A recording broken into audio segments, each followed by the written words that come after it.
sorriso, um carinho, uma oração.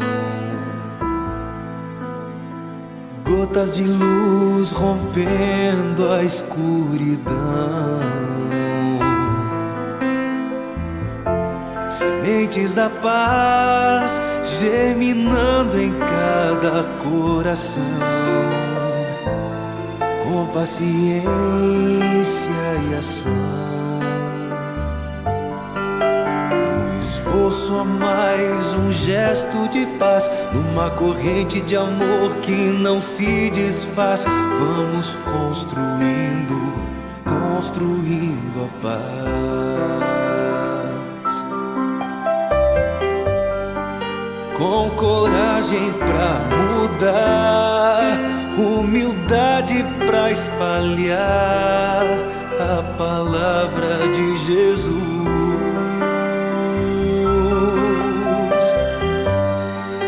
Inundando o coração, transbordando a emoção de estar mais perto de Deus.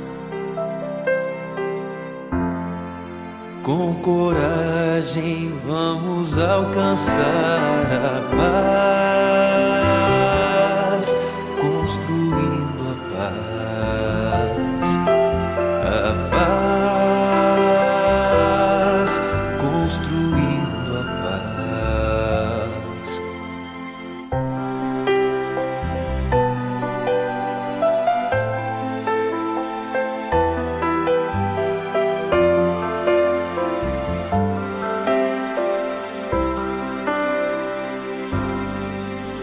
Sorriso, um carinho, uma oração.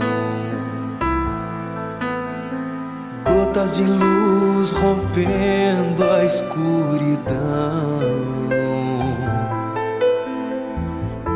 Sementes da paz germinando em cada coração.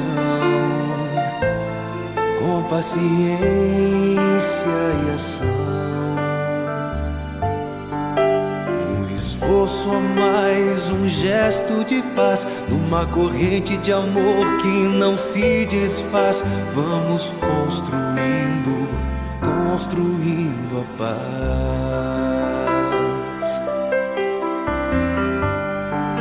Com coragem pra mudar, humildade pra espalhar a palavra de Jesus.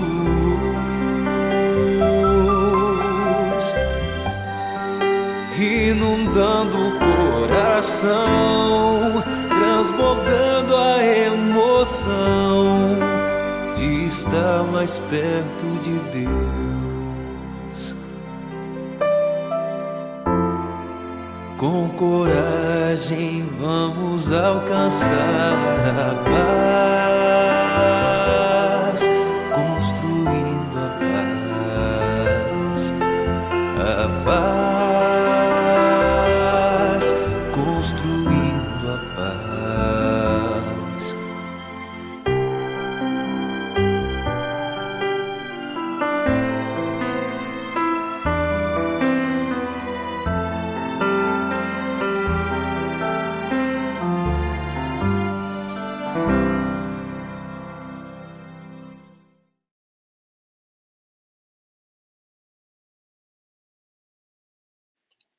Boa noite, meus queridos, gratos pela companhia de vocês, gratidão por mais uma vez termos a oportunidade de estarmos estudando e levando aos irmãos, aos amigos, o conteúdo esclarecedor, consolador que a doutrina espírita nos apresenta, nos propõe.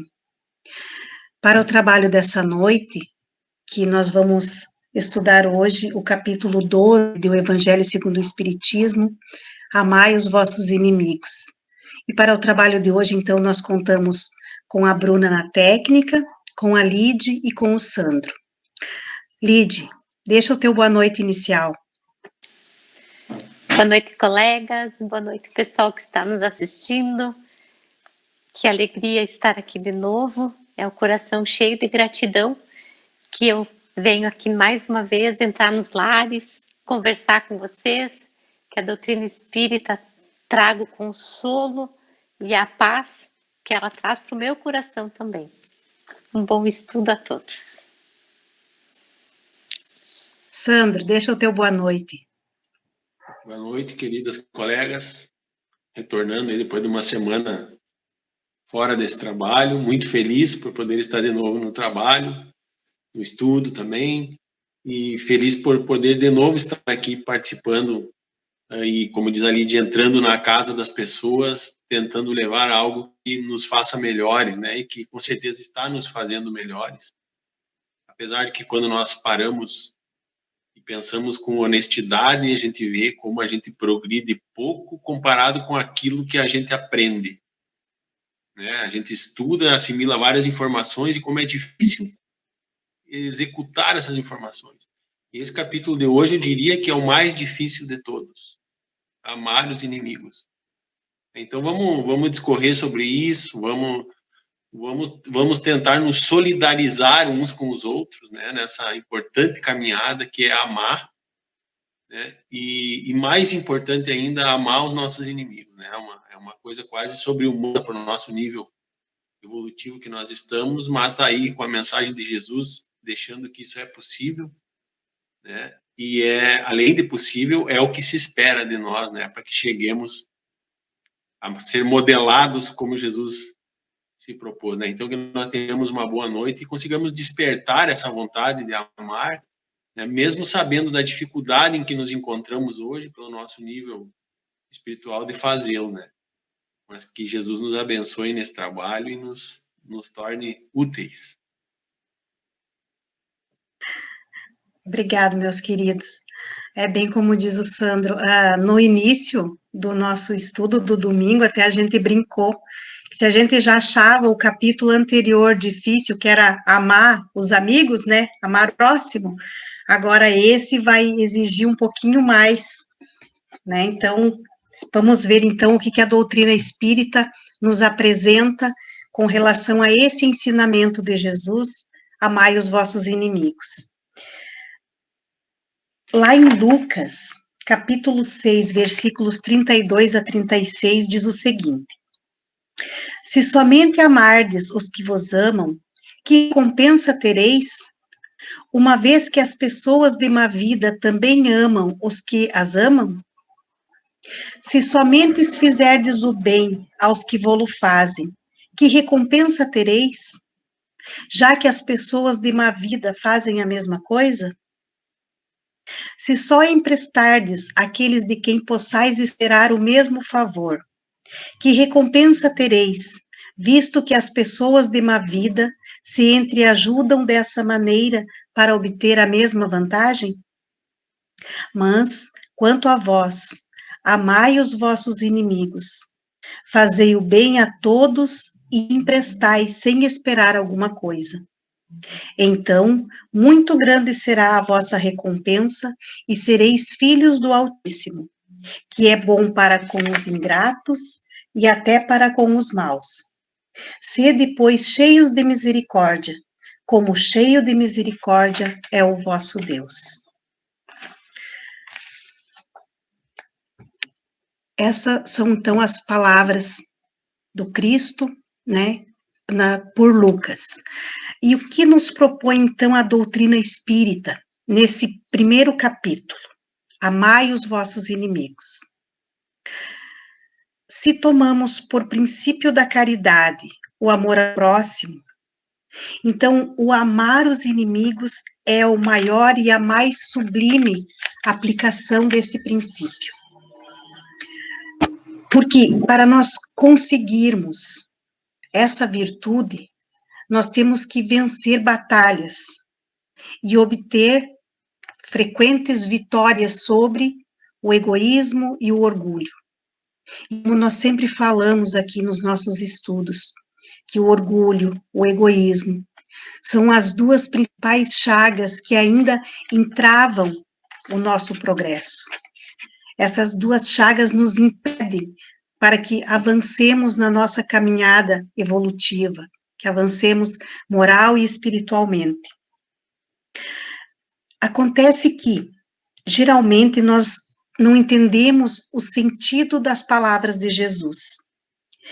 E quando ele nos traz a palavra amar, nesta circunstância, no contexto desse ensinamento, Jesus não pretendeu, por estas palavras, nos dizer que nós tenhamos para com o inimigo a mesma ternura que nós dispensamos a um irmão, a um amigo. Porque a ternura, ela pressupõe confiança.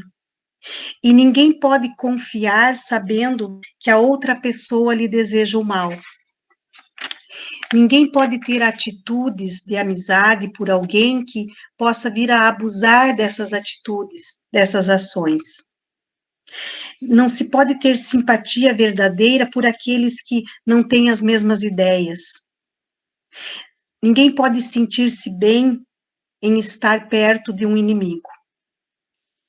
O pensamento mal determina uma corrente fluídica que nos chega com uma impressão pesada, pesarosa, penosa, enquanto que um pensamento bom, benévolo, ele nos envolve com fluidos agradáveis, harmoniosos. E o resultado dessa impressão boa ou não muito boa, ela é bem explicada pela lei da física, da assimilação e da repulsão dos fluidos. Daí, então, que vem a diferença das sensações de estarmos perto de um amigo querido e quando nos aproximamos de um inimigo, de uma pessoa não tão querida assim. Amar os inimigos é, portanto, ter por eles uma afeição que não está na nossa natureza. Como nós vimos quando nós estamos em contato com um amigo. O nosso coração bate de forma diferente em estar em contato com um amigo quando nós estamos em contato com um inimigo. Então, o que Jesus se refere ao nos trazer esse ensinamento? Então, o amar os inimigos significa não guardar rancor, ódio, nós não termos desejo de vingança, é perdoarmos sem segundas intenções, é não colocar nenhum obstáculo a uma possível reconciliação, é desejar o bem e não o mal àquela pessoa. No caso de necessidade, aproveitarmos a oportunidade e estender-lhe a mão, socorrer-lhe, é não prejudicá-los por palavras ou por atitudes. Quem consegue agir dessa forma preenche, então, as condições do mandamento deixado pelo Mestre. Amai os vossos amigos. Esses primeiros itens desse capítulo nos traz, então, a forma de como agirmos diante de um inimigo encarnado. Mas, Lide, nós podemos também ter inimigos desencarnados? A doutrina nos esclarece que a morte não é o fim. Portanto, acreditar que a morte cessaria uma inimizade, ou que um ódio cultivado numa encarnação toda seria interrompido no túmulo, é um grande equívoco. E aí está para nós um motivo maior ainda para a gente praticar a indulgência, o perdão e o amor. A morte de um inimigo não nos livra dele. Ele livra apenas da sua presença física, da presença material desse inimigo.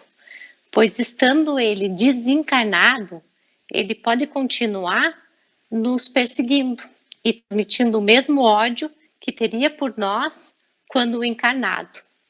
Esses inimigos desencarnados, eles manifestam a sua ignorância, o seu equívoco no mal, através das obsessões e das subjugações, que acaba sendo, nos ferindo no nosso orgulho, na nossa vaidade, motivo para nós de tantas provas nessas vidas e, portanto, um motivo para nos auxiliar ao nosso adiantamento. O pessoal de casa deve estar se perguntando, Ju, então assim, como a gente pode se libertar da ação nociva desses inimigos desencarnados, né? E é pela nossa reforma íntima, pelo combate diário às nossas más tendências, pela prática da caridade, pelo perdão, e levar para o nosso dia a dia, em todas as nossas ações, a lição do Cristo, que é amai os vossos inimigos. A prática de caridade, da caridade para com os inimigos, esses que muitas vezes a gente acaba chamando de demônio, que nada mais é que alma de homens perversos. Elas podem auxiliar eles de duas maneiras. Podem impedi-los de fazer o mal, e a nossa reforma íntima, a nossa caridade também pode ajudar eles a se transformar. Então, eles se salvar. A gente sempre brinca, né, Ju, que o bom espírita não deseja a morte de ninguém, porque ele sabe que a morte não é o fim. Então, sempre é tempo de praticar o perdão, de trabalhar a lei do amor nessa encarnação.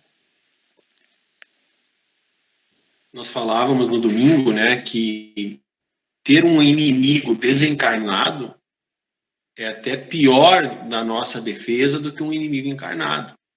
Porque encarnado nós temos a prisão do corpo que faz com que nós consigamos nos esconder um dos outros. Né? Falávamos no domingo de se tem alguém que está me colocando em risco, eu vou para um lugar que ele não esteja, eu estarei protegido. Por certo, que sim. Agora, uma vez o nosso inimigo desencarnado, ele tem acesso a nós em qualquer tempo, principalmente se nós ainda seguimos alimentando o ódio. Então, como a Ju falou lá no início das leis da física, do que se atrai e do que se repele, se nós temos esse inimigo desencarnado e ainda desenvolvemos ódio por ele, assim como ele tem por nós, nós geramos uma psicosfera de atração que vai fazer com que ele fique colado em nós. Então, muito bem colocado pela Lide, né? Como fazer para aqueles que já desencarnaram, né? Faz oração, muda o teu comportamento, muda o teu estado vibracional, que além de você não fazer essa plugagem com ele, você ainda faz um instrumento de caridade que ajuda pela tua transformação a transformação dele. Quem gosta de ler romance, tem muitos romances aí dentro da literatura espírita que conta histórias assim, do obsessor que veio pela transformação do obsediado, ele se transformou também. Tem até paródias, né, no Amigos da Luz, eu acho que é aquele canal no YouTube que fala de forma humorística, né, sobre as leis do espiritismo, que o obsessor cansa do obsediado, porque ele melhorou tanto que o obsessor vai ter que se melhorar também. Né? Mas desse capítulo aqui, o interessante é entender que enquanto nós estamos na caminhada, né, é o tempo que nós temos de acertar as nossas contas, até o último ceitil, como nós já falamos nos encontros anteriores.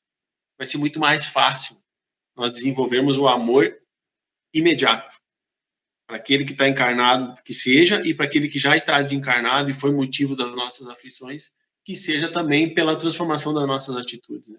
Não em relação a ele, mas em relação à vida toda, né? Que foi normalmente gerou essa animosidade.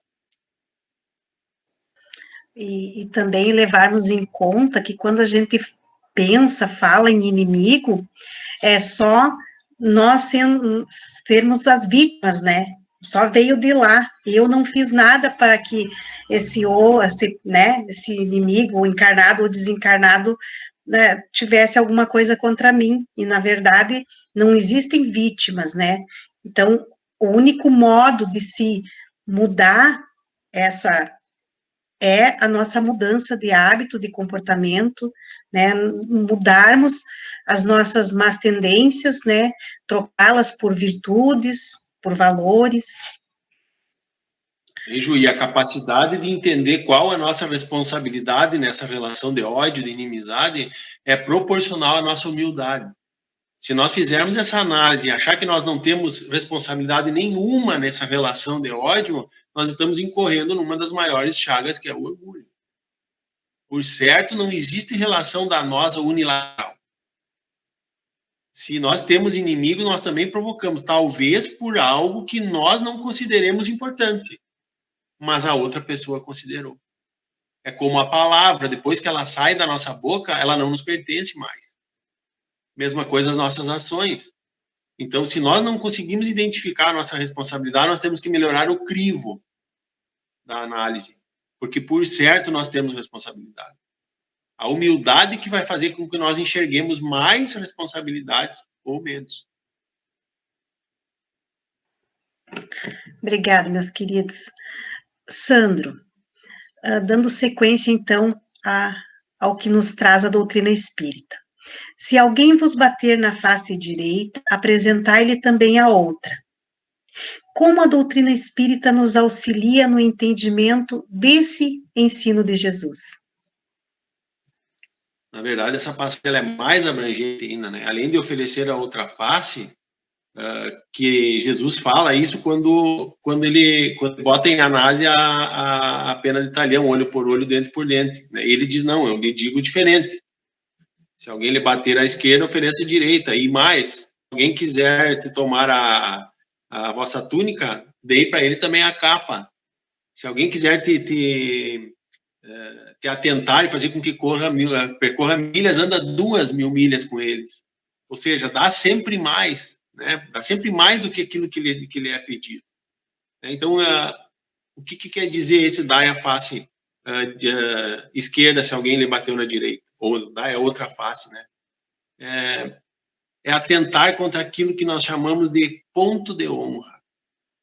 Esse ponto de honra é uma característica atribuída pela nossa civilização, pela nossa existência, característica justamente daquilo que exalta o orgulho e a personalidade, né? Que exalta o nosso ego, né? Que exalta aquilo que nós somos em relação aos outros, ou seja, a prepotência.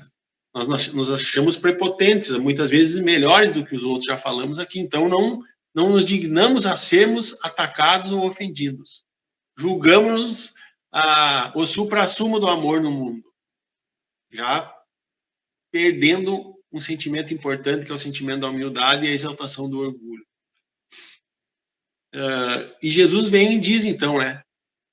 Não retribua o mal com o mal, retribua com o bem. Agora, para o orgulhoso que somos nós, isso pode representar covardia. Como assim? Não vou reagir, vou deixar que me façam mal da maneira que querem? Né? Para aquele que se exalta melhor do que os outros e que não vê nada de recompensa que não a vida presente, pode realmente parecer covardia.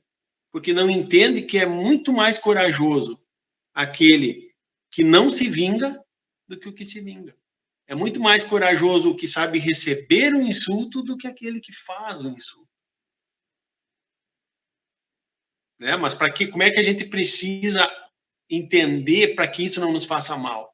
Nós precisamos expandir a nossa visão para além do presente, para além do estado de coisas que nós vivemos hoje. Mas então nós deveríamos levar ao pé da letra isso? Tipo, bateu de um lado, vamos oferecer a outra? Não, da mesma maneira como nós não temos que arrancar o olho se ele é motivo de escândalo. Nós já falamos aqui outras vezes. São figuras de linguagens que Jesus usava, que nós devemos extirpar o mal. E ele usou o olho aquela vez, né, que nós já vimos aqui como uma figura de linguagem, que nós temos que tirar a causa do nosso mal e não a consequência. E a causa dos nossos males normalmente são o orgulho, né? E se nós deixássemos livre, sem condenar a repreensão, sem o mal se exaltaria, até o ponto em que todos os do bem seriam suas vítimas. E a própria lei de conservação não nos permite que nós façamos isso, que deixamos o mal prosperar indiscriminadamente só oferecendo a outra face, como está nessa figura de linguagem que Jesus expressou, né? Então, não é para não se defender. Jesus jamais negou a defesa de um insulto, de uma agressão. Mas o que ele condenou foi a vingança. Lembro que falávamos também no domingo, né, que eu usei o exemplo das marchas do carro, né? Que quando essa relação de ódio, ele começa com a primeira marcha, né? Quando ela chegar em nós, que nós coloquemos o ponto morto na caixa, né, de câmbio do carro, né, para que se nós engatarmos a segunda como resposta àquela que a ofensa que nos veio, nós vamos gerar um ciclo de troca de marchas que vai fazer com que percamos o controle na velocidade com que o ódio se dissipa. Então, essa máxima de Jesus é porque nós não queremos a vingança, que nós não queremos o mal, retribuir o mal pelo mal. Que naquele tempo se usava, modelado pela lei de Moisés, que para a época era necessário para um povo que era ignorante, e nós já vimos aqui que o mal é diretamente proporcional à ignorância. Foi necessário naquele tempo essa pena de talhão, né? Que depois a própria lei dos homens foi se modificando para que nós não nos tornássemos aqueles pseudo-animais daquele tempo que ia lá e arrancava um olho por um olho, um dente por um dente. Então, a própria lei dos homens também foi nos polindo, nos protegendo de nós mesmos para que nós chegássemos mais perto da lei que Jesus nos ensinou, de pagar o mal com o bem, né? De oferecer a outra face. Então, é nesse sentido, e nós não sairmos atrás do nosso ódio para alimentá-lo, para fazer com que ele aumente. Nós precisamos fazer o sentido contrário, nós precisamos fazer a transformação.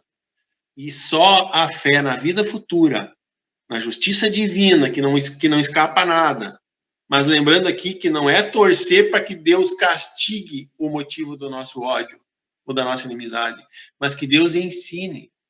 Essa é uma diferença sutil, né? A gente se sentir feliz porque o nosso inimigo foi penalizado, por mais que seja por Deus. Essa que é o X da questão quando Jesus diz para oferecermos a outra face. Não torçamos para que ele seja penalizado, mas para que ele seja educado. É uma postura que muda toda a significância do nosso sentimento. E não só aquilo que nós expressamos para quem está nos ouvindo, para quem convive conosco, aquilo que nós expressamos para nós mesmos, lá no escurinho do nosso quarto, no momento da oração, quando nos vemos vibrando pelo pagamento que alguém que nos gerou o ódio está passando naquele momento. Sejamos dóceis, né? É isso que é dar a outra face. E não deixar de se defender, né, por ódio. Obrigado, Sandro. E se formos pensar quanto tempo perdido, às vezes, maquinando aquele ódio, aquele ressentimento, maquinando como poderei me vingar, como eu podia, né, me cobrar da pessoa, né? Então, voltar o pensamento para outras atitudes, para outras formas de auxílio, que não seja a vingança. Lide, já no item 9 desse capítulo 12, nas instruções dos espíritos, nós temos a vingança, essa que nós não queremos. O que constitui, então, a vingança e quais as suas consequências? Ju, só complementando o que tu disse, às vezes a gente gasta uma energia tão grande, né, tentando baixar o nosso inimigo, tentando trabalhar nessa vingança, que se a gente pudesse gastar 1% dessa energia para nossa transformação, para nossa reforma íntima, a gente ia fazer uma escalada moral muito grande, porque para nossa transformação é necessário poucas coisas, que a gente precisa trabalhar nisso desde o início, tem que perseverar, mas gastar energia com as coisas boas que a gente realmente pode, né, mudar. Ju, a vingança é vestígio ainda de costumes bárbaros, costumes ainda que nem o Sandro falou, lá na época inicial, na Cristo. Então, costumes selvagens. É um indício de um estado atrasado do homem. Então, quem pratica a vingança ainda está num estado pequeno da sua evolução, e vingar-se é totalmente contrário ao que Cristo nos diz, que é o nosso capítulo, que é perdoar os nossos inimigos e amar eles, né? Aquele que se recusa a perdoar não se pode dizer espírita, não se pode dizer cristão. As consequências da vingança além de aumentar o débito que a gente tem com a justiça divina, deixa escapar a oportunidade que a gente tem de se regenerar, através do perdão, através da prática da caridade com o agressor, que a gente vai ter que, invariavelmente, algum dia se reconciliar. E isso a doutrina espírita nos traz através das reencarnações, que um dia a gente vai ter que fazer a nossa evolução moral, então deixar esses sentimentos selvagens para trás e partir para a nossa evolução. A vingança, ela é fruto do nosso atraso moral e é um coração rancoroso, diz no livro dos Espíritos, que acaba sendo a pessoa que gosta da vingança, né? No Evangelho nos traz assim, ó, todo espírita que pretendesse hoje ter ainda o direito de se vingar seria indigno de figurar por mais tempo na falange que tomou por divisa. Fora da caridade não há salvação. Então a nossa caridade com nós, com os nossos inimigos, de praticar o perdão e de acabar de vez com a vingança. Nós falávamos no domingo, né, Lid, sobre os tipos de vingança, né? Tem aquela explícita, né, que vem a ser os duelos, os confrontos, que hoje já não se faz mais tanto. Tem aquelas implícitas, que é quando você faz o mal de forma escondida, né? Ou seja, a pessoa está sendo vítima da tua vingança e nem sabe porque você foi ardiloso, foi maquiavélico em criar uma situação de risco até de vida para o teu inimigo. E tem aquela outra, que é a contaminação social do teu inimigo. Quando você começa a perjurar, quando você começa a criar um estereótipo dessa pessoa negativa dentro do ambiente. E essa pessoa começa a perceber a indiferença das pessoas em relação a ela. E não entende por quê. É porque o seu inimigo, de forma ardilosa, de forma covarde, aí sim, vai minando o relacionamento social dessa pessoa, que é o que se faz hoje com fake news, né? Ou coisas do tipo, vai criando uma psicosfera, uma classificação daquela pessoa como odiosa, como malquista. Né? Hoje se faz muito com as mídias sociais, nós somos papagaios de notícias, né? Nós ouvimos e repassamos, sem conhecer a notícia, sem conhecer a informação, e isso é um instrumento usado muito para vingança. Você condena pessoas por informações disseminadas no ambiente dela, e as pessoas se impregnam dessas informações e começam a condená-la, sem ao menos conhecer quais são os fatos, qual é a tua responsabilidade nessa relação odiosa. Então, é a maneira mais covarde, diz aqui no livro do Evangelho, né? É você fazer essa vingança camuflada, né? Ele termina, né, Sandro, no finalzinho ali, o covarde que se vinga assim é 100 vezes mais culpável do que aquele que vai direto ao seu inimigo e insulta de rosto descoberto. Obrigada pelo complemento, Sandro. Não, e isso aí mostra, como eu falava lá no início, por que a gente falha quando a gente se analisa. Esse aqui é um exemplo. Será que nós não somos um desses que fica contaminando a personalidade das pessoas de forma até inconsciente, às vezes? Nessas fofoquinhas que a gente faz? Estamos fazendo uma vingança de forma indireta e achamos que não. Muitas vezes podemos achar que estamos fazendo um bem para a sociedade. Né? Ou seja, o mesmo elemento que teria que nos apontar um vício, nós o usamos para nos atribuir uma virtude. Então, veja, eu acho que a nossa principal trabalho está na humildade de reconhecer as coisas. Quando sermos duros na análise, que sejamos duros conosco, nós já falamos isso aqui também. É isso que está nos faltando, nós sermos duros conosco quando nós for analisar. O que eu estou fazendo, da maneira que eu estou fazendo, é de todo do bem? Né? Então, assim, ó, a maneira mais legal, acho, da gente se cobrar de forma mais efetiva é achar que nós somos culpados até que prove o contrário, e não inocentes, como é a lei e a justiça dos homens. Aí nós vamos ser mais criteriosos, eu acho, nesse contexto. E lembrando que, quando ele diz ali, né, Lide, todo espírita que ainda hoje pretendesse ter o direito de se vingar seria indigno de figurar. Lembrando que quanto mais será, o que mais será dado, mais será cobrado. Então, o esclarecimento, ele chega até nós. Mas o que, que nós estamos fazendo com isso que nos chega? Como diz o Sandro, né? Então, nós camuflamos o nosso vício e, né, aumentamos no outro, ainda pensando que estamos fazendo um bem para a sociedade. Ó, estou apontando, mas é isso, né? Então, esquecendo daquela instrução que nos diz que espíritas, amai-vos, este é o primeiro mandamento. Instruí-vos, esse é o segundo. Então, com a instrução que nos chega, o que nós estamos fazendo? Que reforma? Né? Nós estamos fazendo uma reforma meia camuflada ou lá no nosso íntimo mesmo?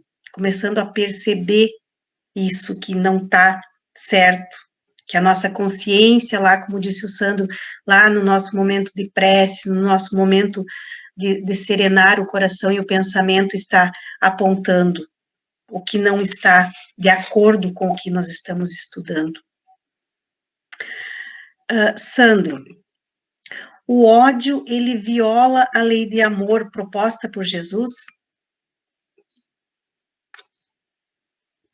Com certeza que viola, né? Que Jesus pregou o amor, né? A Deus sobre todas as coisas e ao próximo como a ti mesmo. E depois ainda veio dizendo, faça o amor ao próximo, resumindo, e faça ao outro aquilo que gostaria que fizesse a você. E nos diz mais ainda, né?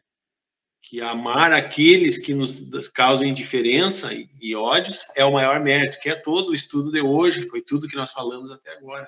E ele deu o exemplo. Ele deu o exemplo do que era esse amor. Jesus não tinha mácula nenhuma, só fez o bem em todo o tempo.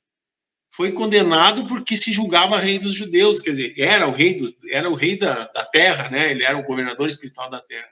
E isso instigou o mal das pessoas, que veem a vida presente, que veem o poder, o efeito material como algo importante.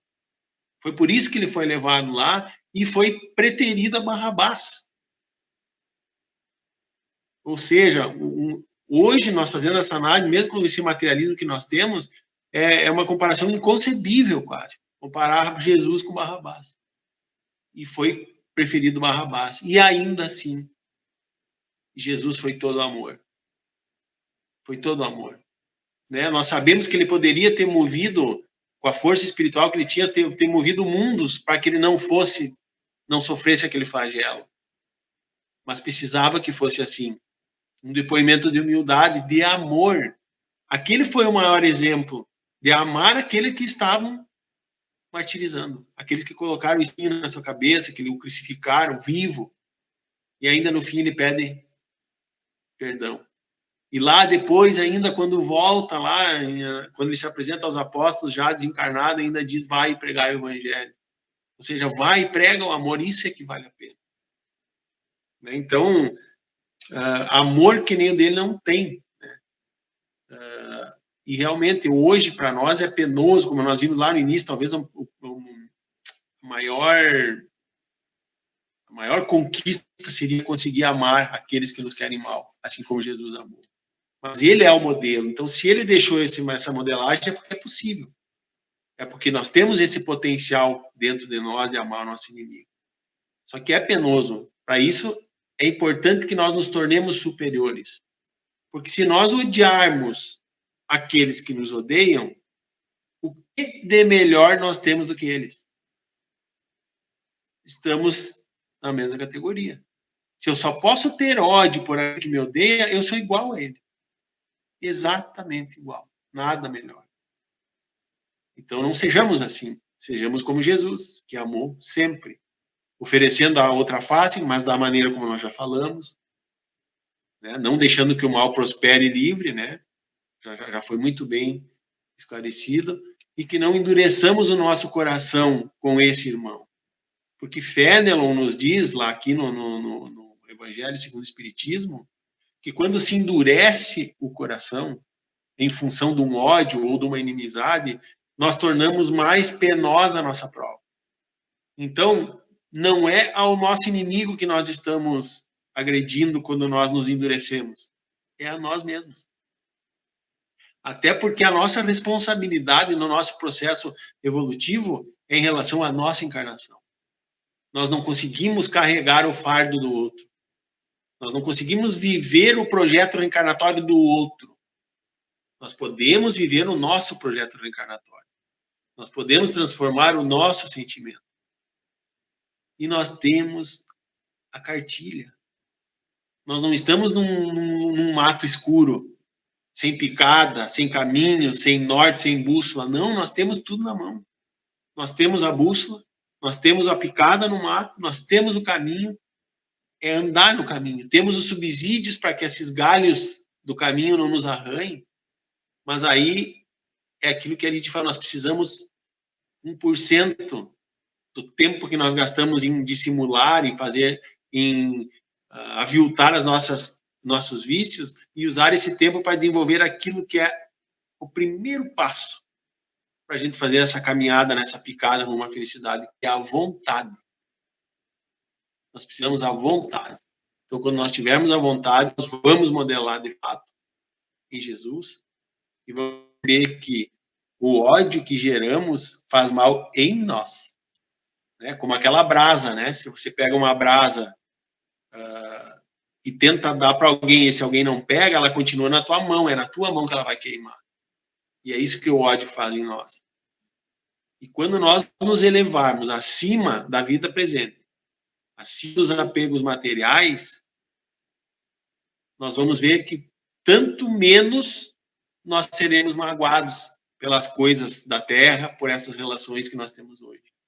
Certo? Então, nosso desapego da mágoa é proporcional ao nosso nível de elevação acima das coisas da terra. Obrigado, Sandro. E como disse o Sandro, né, nós estamos num mato, com a picada aberta, né, e não estamos sem cachorro, né, Lidy? Não estamos no mato sem cachorro, a gente tem os Cusco.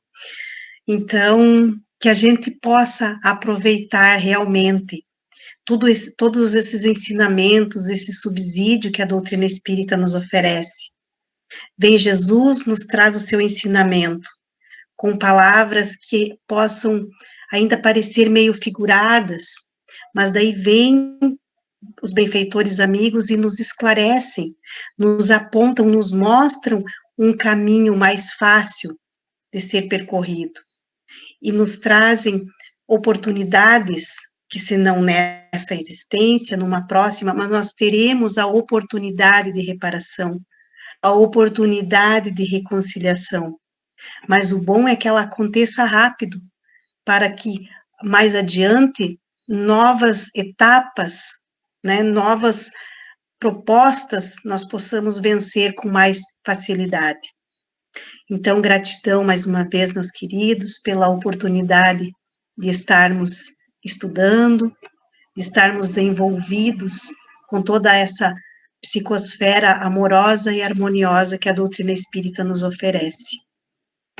Que então possa a Lide deixar o seu boa noite para os amigos.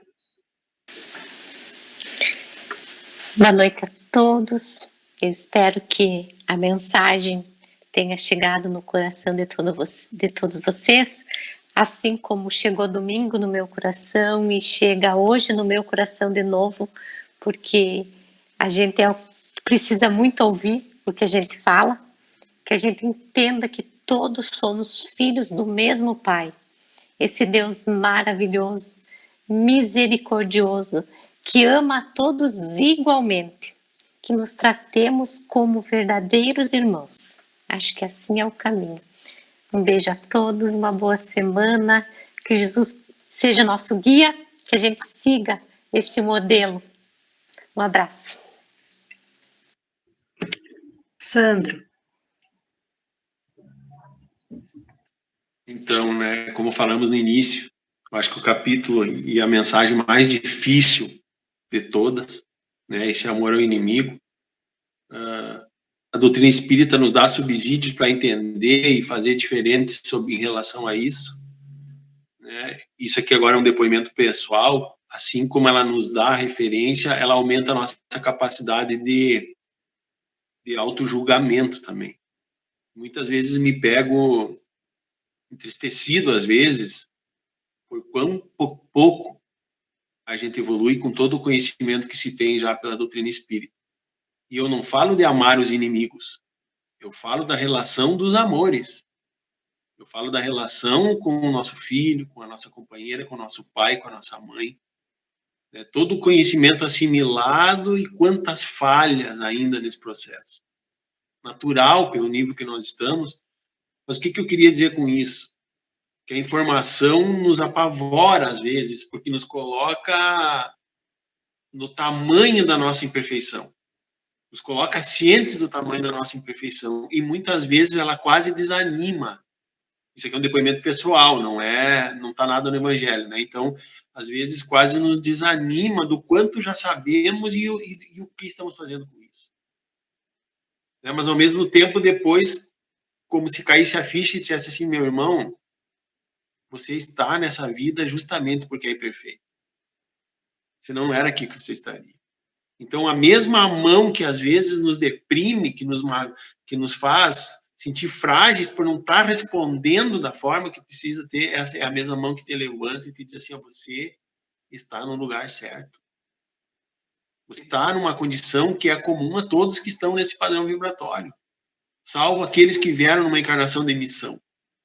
Então parece que volta aquele ânimo de novo, mas isso torna muito claro o que tu acabaste de dizer antes ali, Ju, que quanto maior o conhecimento, maior a responsabilidade. E que bom que isso nos perturbe.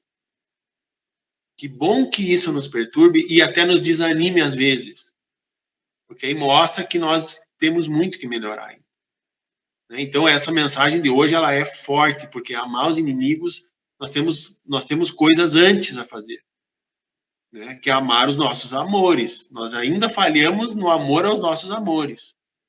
Né? Então, como nós temos mato para caminhar ainda, como temos picada, ainda bem que estamos com os nossos cuscos também, né? Que vão ser os nossos amigos aí nessa caminhada. E esses cuscos somos todos nós, né? Nos ajudando a não sair dessa estrada. Então, que essas informações possam ser também esse guia, né? Que nos leve a Jesus, que nos leve ao melhor de nós, que nós já temos, porque nós já temos. Né? E que não nos estimulemos com tudo que nós precisamos ainda fazer, porque a estrada é longa, mas temos a bússola. Uma boa noite a todos, um beijo no coração de cada um e até o próximo encontro. Então, meus queridos, deixando aqui também o boa noite da Bruna, que fica escondidinha, mas desejando a todos também que, expressando a sua gratidão pelo trabalho que a gente tem a oportunidade de estar fazendo. Uma boa noite, um bom resto de semana, que sigamos todos em paz e abraçados pelo amor e por essa harmonia que Jesus nos dispensa. Até uma próxima oportunidade.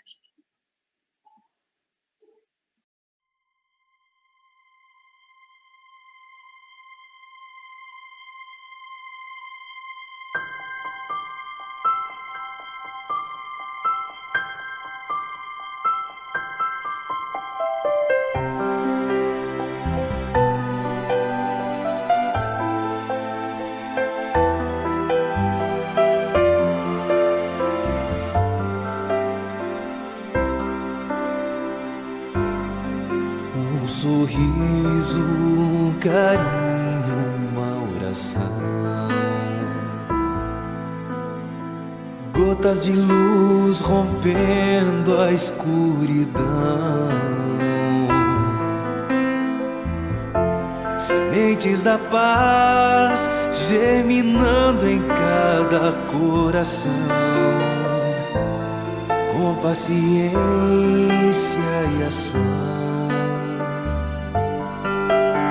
O esforço a mais, um gesto de paz, numa corrente de amor que não se desfaz. Vamos construindo, construindo a paz.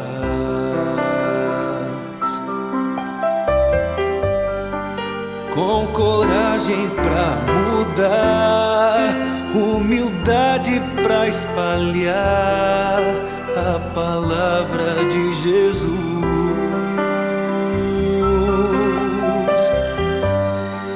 inundando o coração, transbordando a emoção de estar mais perto de Deus.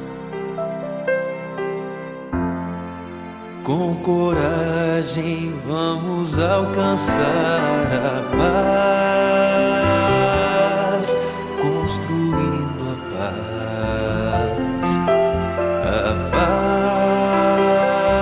paz, construindo a paz.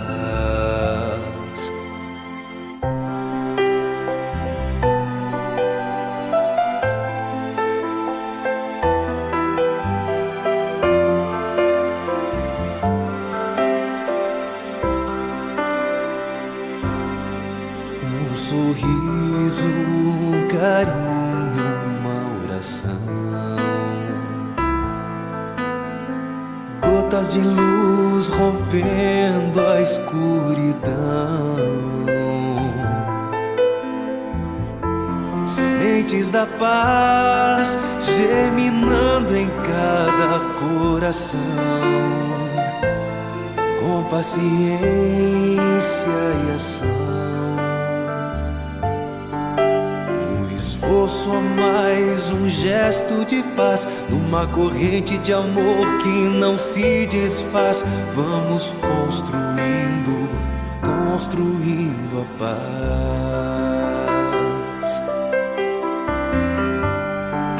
Com coragem pra mudar, humildade pra espalhar a palavra de Jesus,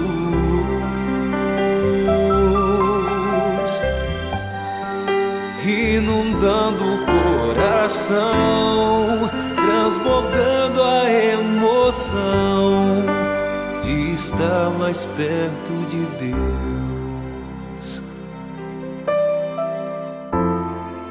Com coragem vamos alcançar a paz.